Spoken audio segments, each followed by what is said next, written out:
Howdy folks, it's me, Josh. So it's a rather well-known fact that in 1923, Hitler attempted to stage a coup in Munich in order to take control of Germany by force in what was known as the Beer Hall Putsch. But what most people don't know is that Kaiser Wilhelm, the deposed last emperor of Germany, had very different ideas about what happened in the Putsch. Wilhelm believed that, actually, the Bavarian House of Wittelsbach was behind the Putsch and attempted to use Hitler as a pawn in order to restore themselves to the throne of Bavaria and seize the German Imperial title for themselves. So, what if, in an alternate timeline, that were not only true, but if it actually succeeded? So first, let's take a look at who the House of Wittelsbach actually were.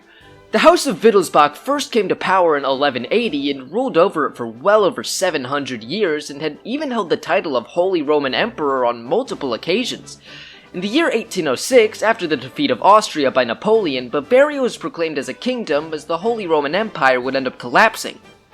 After the Napoleonic Wars, Bavaria would be squashed in between Prussia to the north and Austria to the south as the two would compete for dominance over Germany. And due to their shared Catholic faith, as well as their close proximity, Bavaria would end up closely aligning itself with Austria as the two formed an alliance. And during the Austro-Prussian War of 1866, Bavaria would end up joining on Austria's side, though ultimately being defeated. After the war, though, Bavaria was still hesitant about joining under any Prussian-led German Empire. That was, until France started poking its nose around in the Rhineland, pushing for lands that included the Bavarian Palatinate, which, needless to say, the Bavarians weren't happy about. So, during the Franco-Prussian War, Bavaria would join Prussia as the King of Bavaria, Ludwig II, who was basically the romantic to end all romantics, I mean, he built this thing after all, proposed the creation of a new German empire. However, the joy of the creation of the new empire was quickly soured as Otto von Bismarck and the German government in Berlin would pursue anti-Catholic policies in what became known as the Kulturkampf, which only made Bavaria and the Wittelsbachs resent Prussia even more as they fought to maintain their identity. Following World War I, though, as the German Revolution swept across the country, socialists in Bavaria attempted to force the king, Ludwig III, to abdicate. And in response, Ludwig would end up issuing the Anif Declaration, in which he relinquished his powers, but notably, never used the word abdicate. I think I've seen this somewhere before. However, his son, Ruprecht, would never relinquish his claim to the throne and push for a full restoration.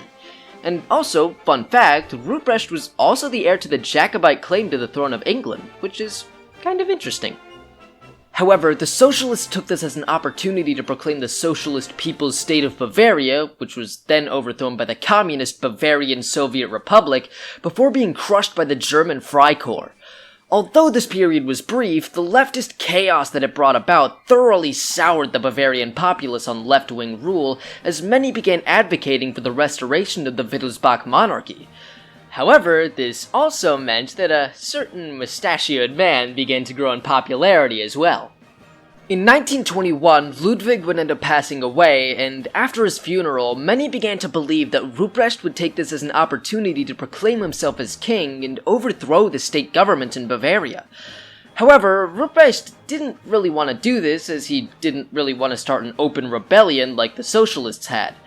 However, he also didn't really want to engage in elections either, instead wanting to take power by trying to force the government to have a referendum on the monarchy. So, needless to say, he wasn't gonna be restored.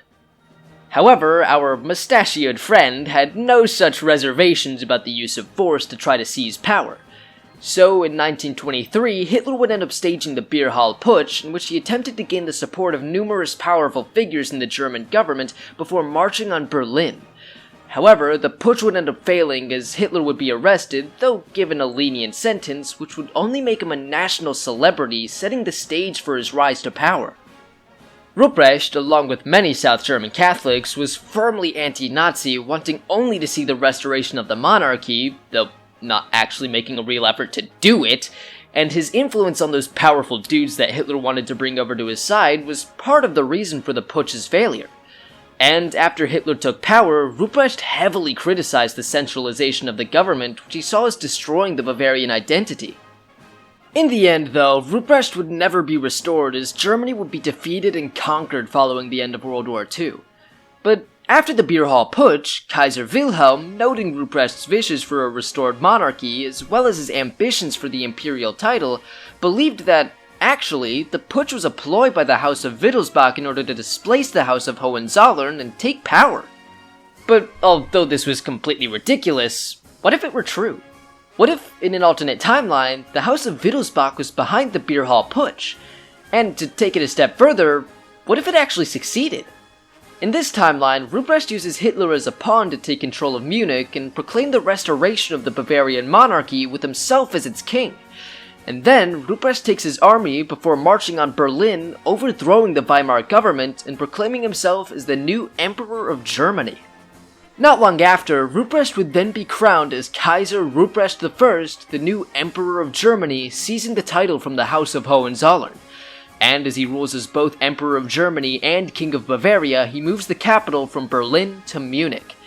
Ruprecht would likely then make an effort to restore the fallen monarchies in Germany, most notably restoring Wilhelm II as King of Prussia. Wilhelm, though grateful for his restoration in Prussia, would still likely resent Ruprecht for seizing the imperial title, wanting himself to be restored.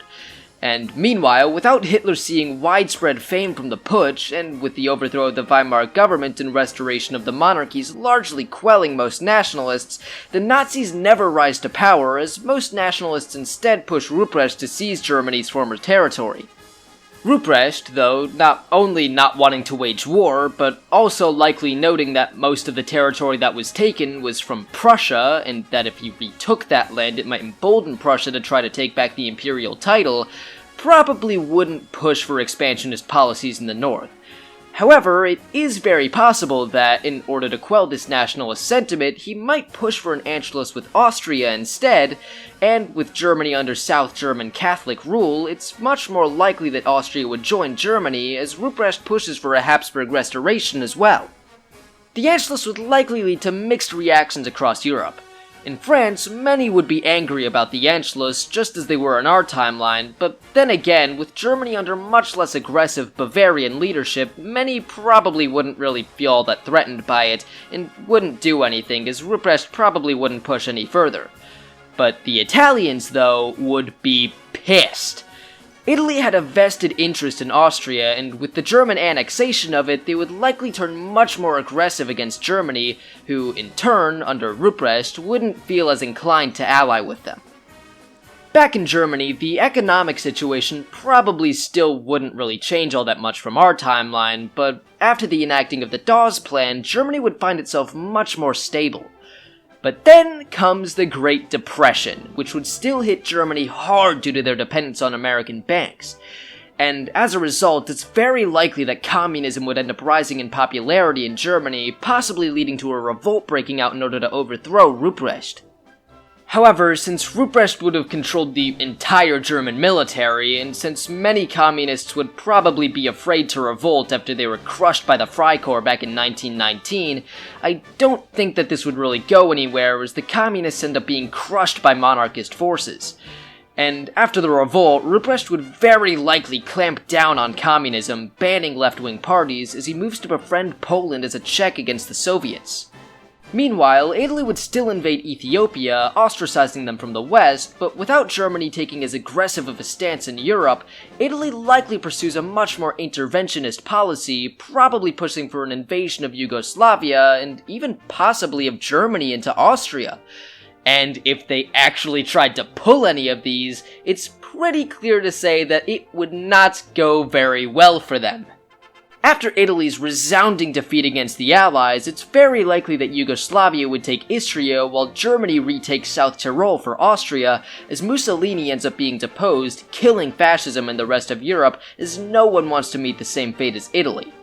After the war, though, tensions would very likely begin stirring up between the West and the Soviet Union, as a war between them looms on the horizon.